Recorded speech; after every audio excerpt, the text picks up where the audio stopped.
సంవత్సరాల తరబడి government job కోసం వేచి చూస్తున్నారా? కేవలం 8 నెలల్లో మీ కల నెరవేర్చుకోండి. వెంటనే కింది నెంబర్స్ కి కాల్ చేయండి. నమస్తే కళ్యాణ్ నమస్తే చక్రవర్తి జయ గారు. నమస్తే మేడం. మీరు ఏ విధంగా వీళ్ళు మనల్ని కాంటాక్ట్ చేయొచ్చు మేడం? ఒక వాట్సాప్ నెంబర్ ఇస్తున్నామండి, మన ఎపిసోడ్ లో కింద స్క్రోల్ అవుతూ ఉంటుంది. ఓకే, ఆ నెంబర్ కి కాల్ చేయొద్దండి దయచేసి.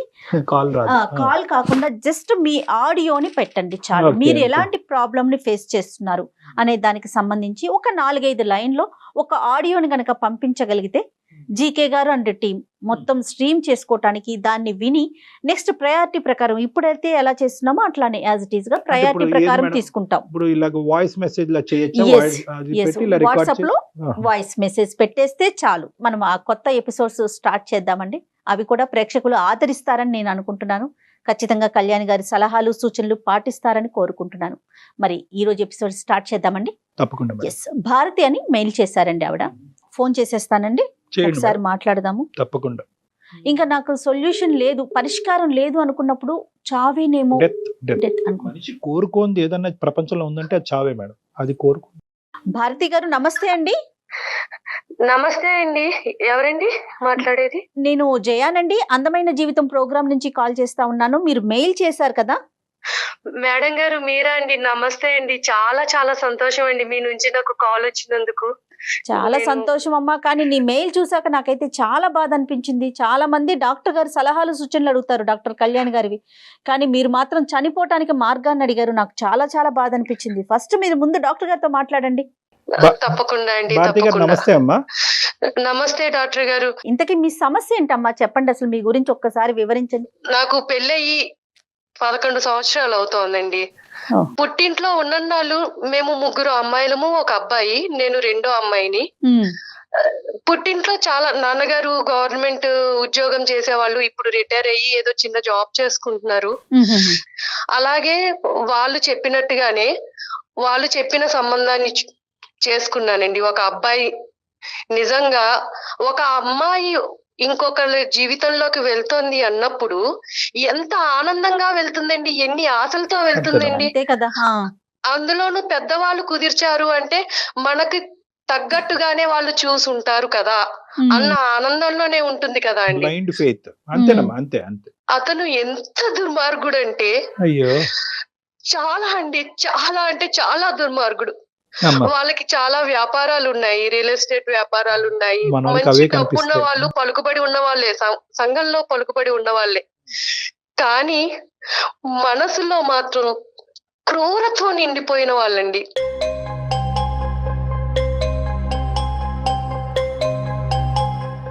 మొదటి రాత్రి నుండే అతని అరాచకాన్ని నా మీద చూపిస్తూ ఉన్నాడండి.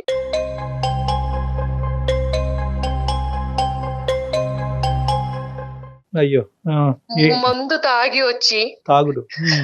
సిగరెట్ కాలుస్తూ సిగరెట్. నన్ను ఒక యాష్ ట్రేగా యూజ్ చేసుకున్నాడు.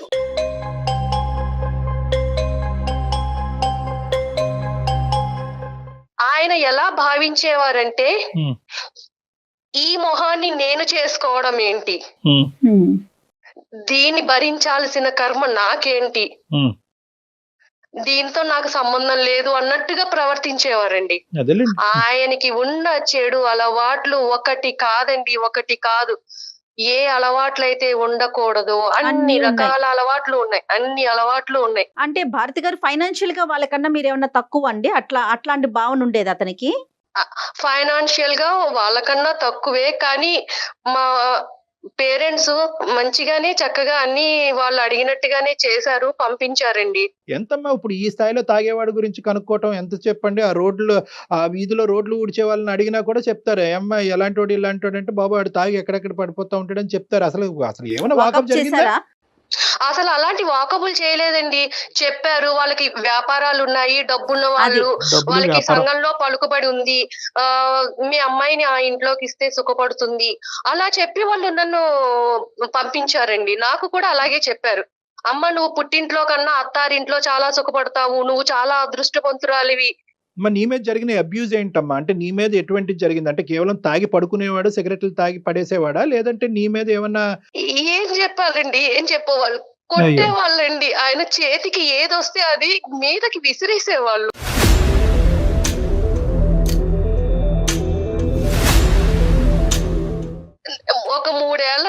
తర్వాత 3 years. నేను కడుపుతోటి ఉన్నానండి. అప్పుడే ఆ చెప్తారు. దుర్మార్గుడితో చెప్పరు. ఒక బిడ్డకి తల్లినయ్యాను. ఓకేనమ్మా. ఆ టైంలో నాకు ఏమనిపించిందంటే అత్తారింట్లో ఉండటం కన్నా పుట్టింటికి వెళితే వాళ్ళ ఆదరణతో ఒక మంచి బిడ్డకి తల్లినవుతాను అని ఆలోచించి నేను పుట్టింటికి వెళ్ళిపోయానండి.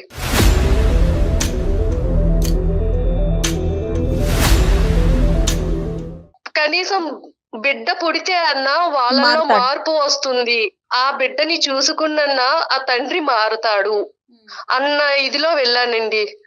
వెళితే ఎప్పుడన్నా నేను మెసేజ్ పెట్టినా ఫోన్ చేసినా అయిష్టతగా మాట్లాడేవారు. కానీ ఎలా ఉన్నావు, ఏంటి, తింటున్నావా, ఉంటున్నావా, అసలు ఇంకేం అలా పట్టించుకోలే ఈమెని. ఎప్పుడు వెళ్తాడా అని పట్టించుకునేది వెయిట్ లేదు. చేశాడు. ఆఖరికి ప్రెగ్నెన్సీ వచ్చి వెళ్ళిపోవడంతో ఇంకా హ్యాపీగా సాగరంపినట్టున్నాడు. ఎందుకంటే అతను విచ్చలవిడితనానికి ఇంకెవరు లిమిటేషన్ అడ్డు ఉండదు లేదు కదా. కదా. డెలివరీ అయ్యింది. బాబు పుట్టిన తర్వాత మా అమ్మగారు వాళ్ళకి కబురు పంపించారండి. అవునా అని ఫోన్ పెట్టేశారండి.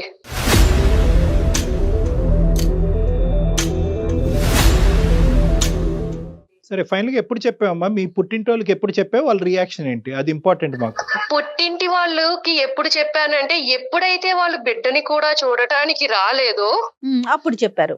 అప్పుడు చెప్పానండి. అప్పుడు చెప్పాక ఇప్పుడు అసలైన బాధ నాది మొదలైంది.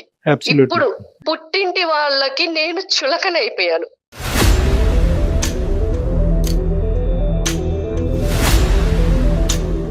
మీ తల్లిదండ్రులకి మీకు చెప్పినప్పుడు వాళ్ళ యొక్క రియాక్షన్ ఇక్కడ ఇంపార్టెంట్ అని నేను ఎందుకు అంటున్నానంటే కనుక, వాళ్ళ ఉద్దేశం ఏంటంటే ఇంత లేట్ గా చెప్పారు అనేటటువంటి ఒక బాధతో వాళ్ళు మాట్లాడారా? అసలు ఏం జరిగింది అక్కడ? వాళ్ళు ఏమి మాట్లాడలేదండి. ఏమైనా సరే నువ్వు అతని దగ్గరికే వెళ్ళు, ఇదే అన్నారండి. ఏది నీ కథ అంతా పూర్తిగా విన్నారా? పడినటువంటి హింస బాధ అంతా వివరంగా చెప్పిన తర్వాత కూడా అక్కడికి వెళ్ళు. అన్ని చెప్పానండి, అన్ని చెప్పాను. అతను ఎలాంటి వాడు, నా అక్కలతోటి ఎదుటి స్త్రీలతోటి నన్ను ఎలా కంపేర్ చేసి నన్ను ఎంత అసహనంగా మాట్లాడేవాడు, అవన్నీ కూడా నేను వాళ్ళకి చెప్పాను. అంటే ఏంటండి అర్థం కాలేదు భారతి గారు, కొంచెం వివరంగా చెప్పండి. ఎప్పుడైనా బయటికి తీసుకువెళ్ళినప్పుడు అండి, ఫంక్షన్లకి వాటికి వెళ్ళినప్పుడు అక్కడున్న ఆడవాళ్లతోటి కంపేర్ చేసేవాళ్ళండి. వాళ్ళు చూడు ఎలా ఉన్నారో, వాళ్ళ సౌష్ఠవం చూడు ఎలా ఉందో.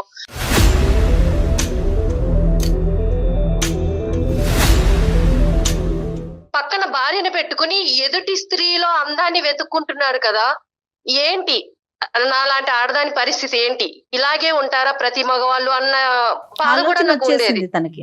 సరే, ఇక్కడ ఈ మీ ఆయన గురించి ఇంకా పూర్తిగా చాలా వివరంగా కూలంకుషంగా చెప్పావమ్మా. అసలు మీ తల్లిదండ్రుల యొక్క రియాక్షన్ ఏంటి? వాళ్ళు ఏమన్నారు? చెప్తే వాళ్ళ రియాక్షన్ ఏంటంటే, మా నాన్నగారు అసలు ఏమీ మాట్లాడరండి, ఏమీ మాట్లాడరు. మా అమ్మగారు ఏం చెప్తే అది, మా అమ్మగారు ఎలా చెప్తే అలా.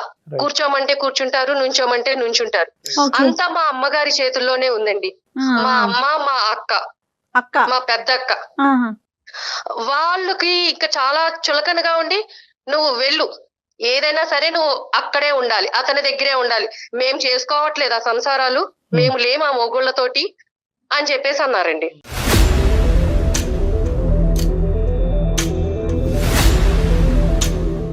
అంటే వాళ్ళ ఉద్దేశ ప్రకారం ఏంటంటే కనుక, ఒకసారి పెళ్లి చేసుకుంటే కనుక చావోరేవో అక్కడే తేల్చుకోవాలి, మళ్ళీ పుట్టింటికి తిరిగి రాకూడదు అనేది. తిరిగి రాకూడదు. మిగతా వాళ్ళందరూ ఉండట్లేదా, మిగతా వాళ్ళు వాళ్ళ భర్తలతో ఉండట్లేదా, సుఖంగా వాళ్ళని మార్చుకుని సంసారాలు చెయ్యట్లేదా, నువ్వు ఎందుకు చెయ్యవు? అటువైపు నరకాసుడైనా హిరణ్యకశిపుడైనా ఎవరైనా కూడా అక్కడ ఉండాలి. రైట్, ఓకే, అర్థమైందమ్మా. మీ పేరెంట్స్ యొక్క, మీ ఫ్యామిలీ యొక్క సైకాలజీ అర్థమైంది. తర్వాత అమ్మా, మీ సిస్టర్స్ ఇద్దరు హ్యాపీయేనమ్మా? మీ సిస్టర్స్ ఇద్దరు హ్యాపీయే?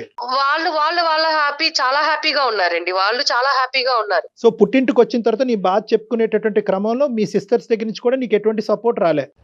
సపోర్ట్ రాలేదండి. ఒక రకమైన టార్చర్ కాదండి. మా అమ్మగారు గాని, మా పెద్దక్క గాని అసలు పెళ్లికి ముందు వాళ్ళు ఎలా ఉండేవాళ్ళు, నన్ను ఎలా చూసుకునేవాళ్ళు, అలాంటిది పెళ్ళయ్యాక భర్త ఆదరణ లేకపోతే ఇంత హింసిస్తారా నన్ను? అమ్మ కూడానా? అమ్మ కూడా అండి, అమ్మ కూడా. అంటే వాళ్ళకి ఒక చులకన ఏర్పడిపోయింది. అంటే దీనికి ఎవరి సపోర్టు లేదు, ఇది మన మీదే ఉంది, మన మీదే బతకాలి, దీనికి మనం తప్ప దిక్కు లేదు అని చెప్పి ఇంట్లో చాకిరీ అండి, చాకిరీ, ఎంత గొడ్డు చాకిరీ చేయించేవాళ్ళు. వంట పని, ఇంటి పని, ఇంకా ఇదని అదని లేదండి, మొత్తం అంతా వాళ్ళకి అలుసైపోయాను నేను. అంటే దీనికి మొగుడు అంట లేదు, వీళ్ళకి మనమే దిక్కు, ఇది ఏం చెప్పినా వినాల్సిందే, మనం ఏం చెప్తే అది చేయాల్సిందే అన్నట్టుగా ఉండేవాళ్ళు. ఇప్పుడు మీరు పాప బాబా అన్నారండి? బాబండి, అది అదృష్టమో దురదృష్టమో నిజంగా అండి, ఆ బాబు పుట్టాడు అని ఆనందపడడానికి కూడా లేదండి. వాడు చాలా హైపర్ అండి, హెల్త్ ఇష్యూస్ చాలా అంటే చాలా ఉన్నాయి. ఫిజికల్ హెల్త్ అమ్మా, mental health? Physical and mental health బాగుండక ఫిజికల్ గా అసలు చాలా అండి, చాలా హైపర్ యాక్టివ్ అండి. ఎంత అల్లరి చేస్తాడంటే అసలు స్కూల్లో కూడా ప్రతి 3 నెలలకి పేరెంట్స్ నుంచి కంప్లైంట్లు అండి, మా అబ్బాయిని కొట్టాడండి, ఇదిగోండి మేము ఇలా సఫర్ అవుతున్నాము. వాళ్ళు ప్రిన్సిపల్ కి కంప్లైంట్ చేయడం, అప్పుడు ప్రిన్సిపల్ ఏమో అమ్మా ఇలాంటి పిల్లలు మా స్కూల్లో కాదమ్మా, మీరు వేరే స్కూల్లో జాయిన్ చేసుకోండి, మాకు టీసీ ఇచ్చేయడం. చాలా చాలా ఎవ్వరు ఒక్క అరగంట కూడా ఆ బాబుని చూస్తే బాబోయ్ ఈతన్ని పెంచుతున్న తల్లి ఎవరు, ఏమిటి ఇంత అల్లరి చేస్తున్నాడు, ఇలా ఉన్నాడేంటి పిల్లాడని చెప్పి మా అక్క కూడానండి అసలు ఇలాంటి వాడికి జన్మనిచ్చావా నువ్వు, వీడు పురిట్లో చనిపోయినా బాగుండేది.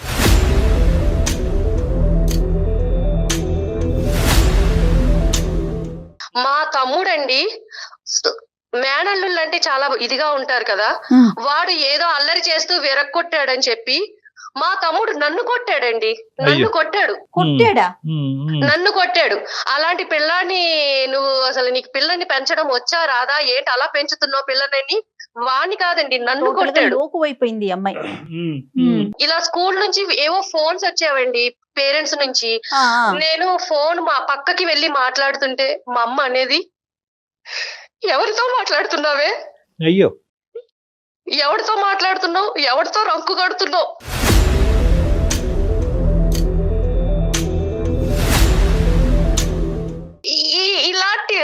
అలాంటి మాటలు మాట్లాడినప్పుడు ఒక ఆడదానిగా నేను ఎంత ఇదవుతానండి.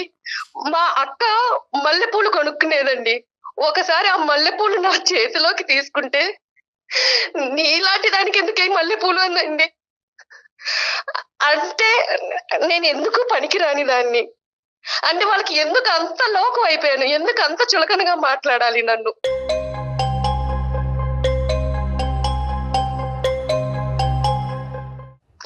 నేను ఉద్యోగం చూసుకుందాము, బయటికి వెళ్దాము, నా బతుకేదో నేను బతుకుదాము అనుకునేదాన్నండి.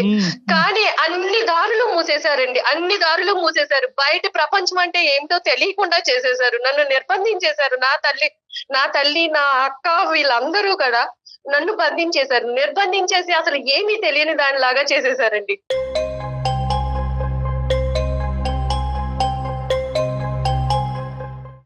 లేదండి, ఇవన్నీ నేను భరించలేనండి, నాకు చావు ఒక్కటే పరిష్కారం. నాకు నిజంగా చావు ఒక్కటే పరిష్కారం అండి, ఇటు పుట్టింటిని తట్టుకోలేను. కాదమ్మా భారతి, నువ్వు 1కి 10 సార్లు చావు చావు అంటున్నావు. నువ్వు ఉండగానే నీ కొడుకుని ప్రపంచం ఈ విధంగా ట్రీట్ చేస్తుంటే నువ్వు చనిపోయిన తర్వాత వాడికి ఏమైనా దిక్కు మొక్కు ఉంటదమ్మా? వాడిని తీసుకెళ్లి ఒక పిచ్చి ఆసుపత్రిలో పడేసి జీవితాంతం నువ్వు ఇక్కడే సావరా అంటారు. లేదంటే ఏదో నేరం చేస్తే కనుక తీసుకెళ్లి జైల్లో పెట్టి అక్కడ జీవిత ఖైదీలాగా ఉంటాడు. అది తప్పు. ఒకటి at the end of the day ఒక తల్లి పాత్రలో నేను నిలబడినప్పుడు 100 106 వాడి జీవితాన్ని చక్కదిద్దేంత వరకు నువ్వు చావు అనే పదం వాడకూడదు, ఎప్పటికీ వాడకూడదు. ఎవరు నీ తరపున మంచిగా మాట్లాడే వాళ్ళు ఒక్కరు లేరమ్మా. నువ్వు పెళ్లి కాకముందు అందరూ దేవతలు దేవుళ్ళు ఒక మంచి సంబంధం చూశారు కాబట్టి కళ్ళు మూసుకుని చేసుకున్నానని నువ్వు అంటున్నావు. ఏమైపోయారు ఈ దేవతలు దేవుళ్ళు ఇప్పుడు? నేను మా నాన్నగారితోటే మాట్లాడాలనుకుంటున్నానండి. మా నాన్నగారే ఈ సమస్యకి ఏమన్నా మాట్లాడతారేమో, నాకు సమస్య పరిష్కారం చూపిస్తారేమో. మాట్లాడిన మహానుభావుడు ఇప్పుడు మాట్లాడతాడమ్మా. 9 సంవత్సరాల తర్వాత ఈ హింసంతా కళ్ళెదురుగుంటా కూర్చున్నటువంటి మీ నాన్న ఇప్పుడు మాట్లాడతాడా నువ్వు అడిగితే? నీకు నమ్మకం ఉందా? నిలదీయాలనుకుంటున్నానండి, మా నాన్నగారిని నిలదీయాలనుకుంటున్నాను. నిలదీసే ముందు ఒకసారి నిన్ను నువ్వు కూడా ప్రశ్నించుకో భారతి. ఇప్పుడు గ్రాడ్యుయేట్ చదువుకున్న పిల్ల, అతనితో బాధలు 3 ఏళ్లు పడి పుట్టింట్లో చెప్పలేదు, కనీసం బయటకు వచ్చి నీ కాళ్ళ మీద నువ్వు బతకలేవా? ఫ్రెండ్స్ గాని ఎవ్వరు లేరా భారతి? ప్రపంచం నాకు ఏమన్నా అసలు ఏమైపోయిందమ్మా? లేదండి, ఫ్రెండ్స్ తో గాని ఇరుగు పొరుగు వాళ్ళతో గాని నాకు ఎలాంటి సంబంధము లేదు. అసలు నాకు ఎవరితోటి కనెక్షన్ లేని ఇదిలో అయిపోయానండి. నన్ను అలా నిర్బంధించేశారు. లేదమ్మా, నువ్వు ఏంటంటే ఇప్పుడు పుండుమే కారం చల్లటం అనేటటువంటి అంశాన్ని నేను ప్రతిసారి నేను చిత్రీకరిస్తూ ఉంటాను. ఇక్కడ ఏంటంటే నువ్వు ప్రతి స్టెప్ కూడా స్లో అమ్మా, ప్రతి స్టెప్ స్లో.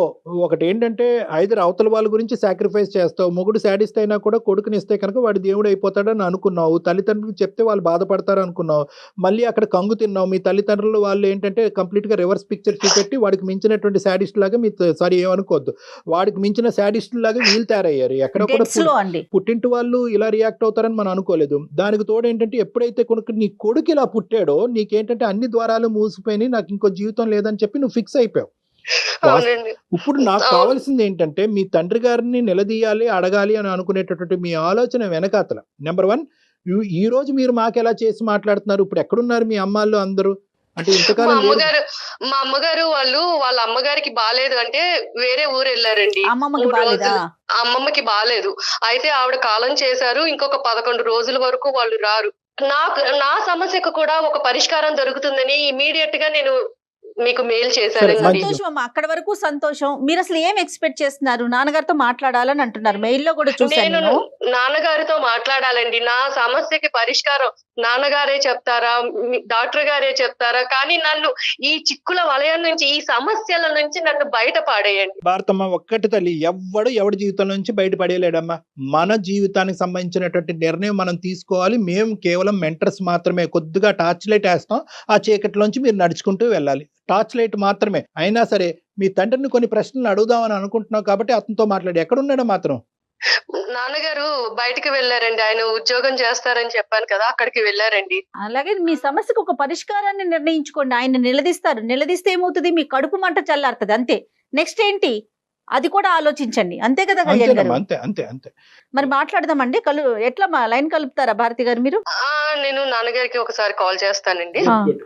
అమ్మాయికి ఏంటంటే జయ గారు, మనం ఈ రోజు ఇలా మాట్లాడేటప్పటికి అమ్మాయికి ఒక ధైర్యం వచ్చింది.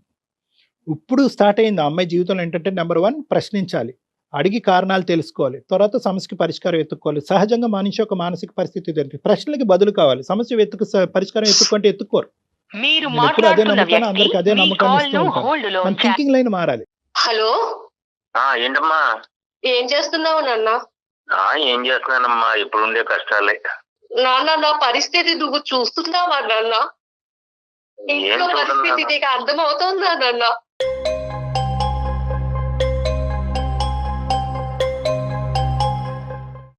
ఏం చూడన్నా, అమ్మ ఏమో అట్లా చేస్తుంటే ఇంకా నేను మాత్రం నా వరకు ఏమి చేయడానికి ఏమో అవకాశం రావట్లే. నువ్వు ఇంటికి పెద్ద నాన్న, నీ కూతురు జీవితం అలా అయిపోతుంటే నువ్వు ఎలా చూస్తున్నావు నాన్న? అమ్మకి ఎందుకు చెప్పలేకపోతున్నావు?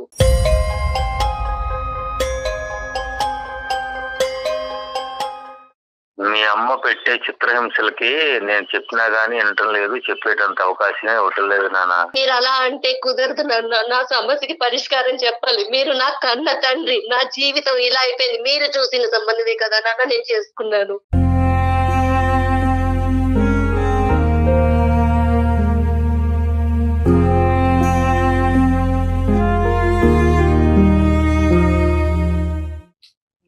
మీరు చెప్పినట్టే కదా నాన్న విన్నాను. మీ కళ్ళ ముందు జీవితం ఇలా అయిపోతుంటే మీరు ఎలా చూస్తున్నారు నాన్న?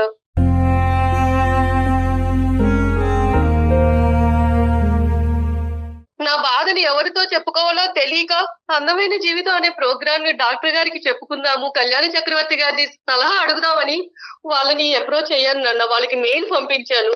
ఈ సమస్యల నుంచి నన్ను ఎలాగైనా సరే మీరు బయటపడేయాలండి. నాకు ఒక్కట చావు తప్ప ఏది కనిపించట్లేదు నాన్న.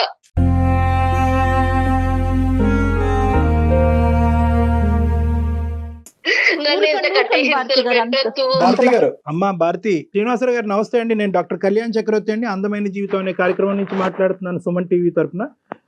నాతో పాటు జయ మేడం కూడా ఉన్నారు. నమస్తే అండి శ్రీనివాస్ గారు. ఎక్కడున్నారు శ్రీనివాస్ గారు? మీరు ఏం చేస్తున్నారు? మీ అమ్మాయి పరిస్థితిని అర్థం చేసుకున్నారా? ఏం చేయబోతున్నారు? ఏం చేశారు? వాళ్ళు చిన్నప్పుడు నానా ఇబ్బందులు పడి పెంచానండి. కష్టాల్లో చాలా ఇబ్బందులు పడి కష్టాలు పడి నా భార్య సరిగా అర్థం చేసుకోకుండా నన్నే ఇబ్బంది పెట్టేసి అవును చాలా చిత్రహింసలకు గురి చేసిందండి. ఎవరు మిమ్మల్ని? మిమ్మల్ని? ఆ చాలా ఇబ్బంది పెట్టేసింది సార్. సో నేనే అట్లాగే కావలేక బ్రతికి ఇక ఉండి నా భార్యకి ఎదురు చెప్పలేక అట్లా బతుకుతున్నానండి. ఆమెకి దాసోహం అయిపోయారా? మీదే పెద్ద కథలా ఉందా మీ ఆ. అమ్మాయి కంటే? సరే అయిపోయారు, కానీ పెళ్లి గురించి ఒక ఆడపిల్ల ఎంత దాసోహం అయ్యి ఎంత ఆవిడ మీ కాళ్ళ కింద ఆవిడ కాళ్ళ కింద మీరు చెప్పైనా బానిస అయినా కూడా at the end of the day ఒక ఆడబిడ్డ యొక్క వేరే ఇంటికి పంపించే ఆడబిడ్డకు సంబంధించినటువంటి సంబంధం డిసైడ్ చేసేటప్పుడు ఆచితూచి నిర్ణయించుకోవాల్సినటువంటి అవసరం ఉంది. ఎందుకంటే మీలాగా మీ అమ్మాయి జీవితం అవ్వకూడదు కాబట్టి. మీరు భరించిన బాధ మీకు తెలుసు. అలాంటిది మీ పిల్ల విషయంలో మీరు ఎందుకు చేశారు? ముందుగా మీరు అన్ని కనుక్కుని ఎలాంటి వాడు ఏంటి అవన్నీ కనుక్కోద్దా? డబ్బు ఉంటే సరిపోతుందా నాన్న? ఇంకా పిల్ల సుఖపడుతుందా లేదా అని మీరు చూసుకోక్కర్లేదా? నేను అన్ని ఎంక్వైరీ చేశాను నాన్న, మంచి సంబంధం అని. కానీ ఇవాళ అతను ఆ విధంగా బతుకుతున్నాడు. చెప్పినా మార్పు రావటంలో అతనిలో ఇంకా చెడ్డ మార్గంలోనే నడుస్తున్నాడే గానీ మంచి మార్గంలోకి ఏమీ రావటం సరే, లేదు. అతని చెడ్డతనం తీసి పక్కన పెట్టేసేయండి. ఆ చెడ్డతనం భరించలేక ఈ అమ్మాయి ఆశ్రయం గురించి పుట్టింటికి వచ్చినటువంటి ఆడపిల్లని మీ భార్య చేసేటటువంటి హింస ఏంటి అని మేము మిమ్మల్ని ప్రశ్నిస్తున్నాం. ఆవిడ తత్వం ఏంటి అసలు? ఆవిడ కన్న తల్లేనా పెంచుడు తల్లి అండి? కన్న తల్లి నాన్న, అయినా కానీ ఆమెమో ఆమె పద్ధతి వేరు, నన్నే చిత్రహింసలు పెడుతుంది.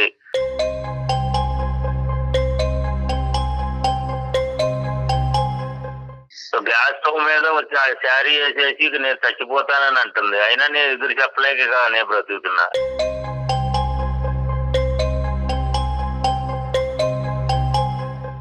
ఆమెకు ఎదిరించి నేను మాట్లాడాలంటే కూడా నా వల్ల ఏమీ కావడం లేదు. అప్పుడే కాంది ఇంక అంటే నేను కూడా ఇప్పుడేమవుతుందిలేండి. ఇప్పుడు ఇలాగే ఉండాలా నాన్న? మీలాగానే ఉండాలా? మరి ఇప్పుడు ఈ పిల్ల పరిస్థితి మీలాగానే ఏంటండి? చావో బతుకో సైలెంట్ అయిపోయి అక్కడే బతకాలా? వెళ్ళిపోమంటారా? ఏంటి నాన్న? నా బతుకు నన్ను ఎలా బతకాలో మీరు చెప్పండి. కాదండి, ఇప్పుడు ఒకటి శ్రీనివాస్ గారు, మీ ఆవిడ ఏమో వచ్చి గ్యాస్ స్టవ్ మీద చీర పెట్టుకుని ముట్టించుకుంటది అనేటటువంటి భయంతో మీరు వెనకడిగేస్తున్నారు. ఇప్పుడు అదే మాట మీ కూతురు అంటుంది, నేను బ్రతకాలా చచ్చిపోవాలా? ఒక పక్క నుంచి వాడు ఒక హైపర్ యాక్టివ్ కిడ్ పట్టుకుని వాడిని భరించలేక అన్ని అవమానాలు భరించలేక నేను చచ్చిపోవాలని అని అనుకుంటే మాకు ఫోన్ చేసింది ఈ రోజు మీ అమ్మాయి. మీ కూతురికి ఏం సమాధానం చెప్తామో చెప్పండి ఒకసారి. వాడిని కేకలేసి మంచిగా బతికేది బతకమని చెప్పాను ఇంట్లోనే, వాళ్ళ ఇంట్లోనే. ఇంకా అంతకంటే చెప్పేది ఏముంది ఇంకా? అయ్యో రామా.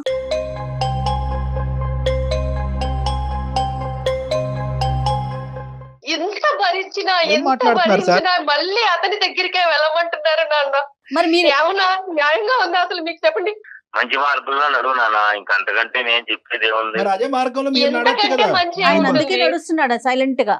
ఇప్పుడు మీరేమనుకుంటున్నారంటే మీ సైకాలజీ ఏంటంటే, ఇప్పుడు మా ఆవిడ నన్ను హింస పెట్టినా కూడా ఎలాగైతే అణుగుమెనుగి ఒక కుక్కలాగా బతుకుతున్నానో సారీ తప్పుగా అనుకోకండి. అదే విధంగా నువ్వు వెళ్ళి మీ ఆయన దగ్గర బతికేసేయమ్మా అన్ని, ఇదే సొల్యూషన్ ఈ ప్రాబ్లంకి అని అంటున్నారు. సో మీదేదైతే కనుక ఒక సాంప్రదాయంగా మీరు ఫాలో అవుతున్నావో అదే సాంప్రదాయం మీ కూతుర్ని ఫాలో అవ్వమంటారు. రేపొద్దున హింసాత్మకుడి చేతిలో మీ అమ్మాయి చనిపోయినా కూడా మీరు ఇదే మాట అంటారేమో. ఇప్పుడు నేను పెళ్లి చేసి పంపించడం వరకే నా బాధ్యత.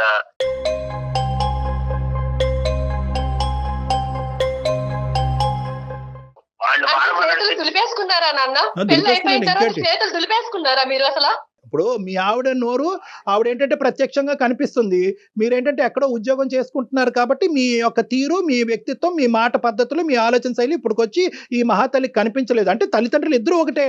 పోనీ అమ్మాయి కాళ్ళ మీద నిలబడుతుంది కదా, దానికైనా ఈయన సపోర్ట్ చేయొచ్చు కదండి. ఏమండి అదే నన్ను బయట అంశం పడేయమనండి. చెప్పండి. నన్ను ఎక్కడికన్నా తీసుకెళ్లి ఎక్కడైనా ఉంచండి. నా బతుకేదో నేను బతుకుతాను. ఆ మా అమ్మాయి వయసులో ఉంది కదా అని చెప్పి బయటికి వెళ్తే నలుగురు 4 రకాలుగా మాట్లాడతారు, అందుకని రకరకాల పద్ధతులు వస్తాయి అని చెప్పి వాళ్ళ అమ్మకి ఇష్టం లేదు, ఉద్యోగం చేయించుదామనే ఉద్దేశం లేదు. మీకు ఏంటి నాన్న? మీ పెంపకం మీద మీకు నమ్మకం లేదా నాన్న?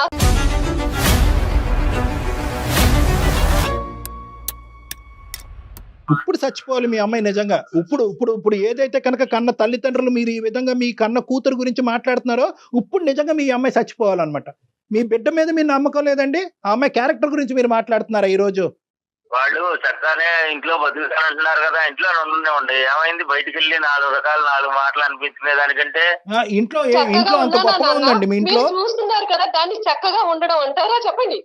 వాళ్ళ ఫ్యామిలీ మెంబర్స్ తో మాట్లాడారా? వాళ్ళ పెద్దవాళ్ళతో ఏమన్నా మాట్లాడారండి శ్రీనివాస్ గారు? మాట్లాడాము సార్, మాట్లాడాము, అన్ని అయినాయి, ఏమన్నారండి? ఏం చెప్పాడు అతను? వాడేమో వాడి పద్ధతిలో వాడు నడుస్తాడు, అల్లుడు గాడు. మా అమ్మాయినేమో చిత్రహింసలు పెడతారు, మా ఆవిడేమో నన్ను పెట్టిన దానికంటే ఎక్కువగా మా అమ్మాయిని కూడా పెడుతున్నారు అక్కడ. అన్ని తెలుసు మీకు. అంతేగాని కనీసం వాళ్ళు ఒక కర్మ ఫ్యామిలీ పద్ధతిగా కావాలని పెళ్లి చేసుకున్నాము, ఇంట్లో ఉంచుకుని మీ ఇంట్లో ఏమి ఇచ్చింది రండి, ఆ మాట ఏమండి? అనకూడదు కానీ ఏమండి వేరే ఫ్యామిలీ గురించి ఎందుకు మాట్లాడటం మనది అండి? చూసుకుందాం ముందు. అత్తింట్లో నరకాన్ని అనుభవిస్తూ పుట్టింటికి వస్తే కనుక అక్కడ మించిన నరకాన్ని మీ అమ్మ మీ ఆవిడ చూపెట్టింది సొంత కూతురికి. అంటే వాళ్ళ పెంపకం మీదే వాళ్ళకి నమ్మకం లేదు. ఇక్కడ నాకు అదే సరే అర్థమైంది. ఇప్పుడు మా అప్పుడు నాన్నగారి ఒకటమ్మా మాటలు అమ్మా బట్టి అదే ఒకటే అర్థమైంది. ఇంకా అమ్మ ఈ స్టోరీని ఇక్కడ క్లోజ్ చేయాలి Bharathi. All doors are close. నా అనేటటువంటి మనుషుల్ని నమ్ముకుని నువ్వు బ్రతకాలి అనుకుంటే కనుక నువ్వు బ్రతకలేవు. నిన్ను నువ్వు నమ్ముకుంటేనే బ్రతకగలవు అనేటటువంటిది ఈ రోజు మీ నాన్న మాట ద్వారా మనకి ఇక్కడ అర్థమైంది. నేనేదో ఇతను పొడి చేస్తాడని చెప్పి ఫోన్ కలపండి అని నేను అన్నాను. నాకు తెలిసి ఇతని క్యారెక్టర్. అమ్మ భారతి చెప్పండి. రైట్. చెప్పండి. ఇప్పుడు నువ్వే నీ కౌన్సిలర్, నువ్వే నీ డాక్టర్, నీ మనోధైర్యమే నీ శక్తి. ఈ రోజు నీకంటూ ఒక బిడ్డ ఉన్నాడు, ఆ బిడ్డ పరిస్థితి కూడా అంత బాలేదని అంటున్నావు. నీ జీవితాన్ని నువ్వు పోషించుకుంటూ వాడిని కూడా కాసుకోవటం అనేది కష్టం. కాబట్టి ఈ దారి చెప్తున్నాను. ప్రధానంగా ఏంటంటే నిన్నెవ్వరు ఏ తలుపులు మూయలేదు, ఎవరు నిన్ను ఆపలేరు. నువ్వు బయటకు వచ్చి నీ కాళ్ళ మీద నువ్వు నిలబడేటటువంటి ప్రయత్నం నువ్వు చేయాలి. అదొకటే ఈ సమస్యకి పరిష్కారం.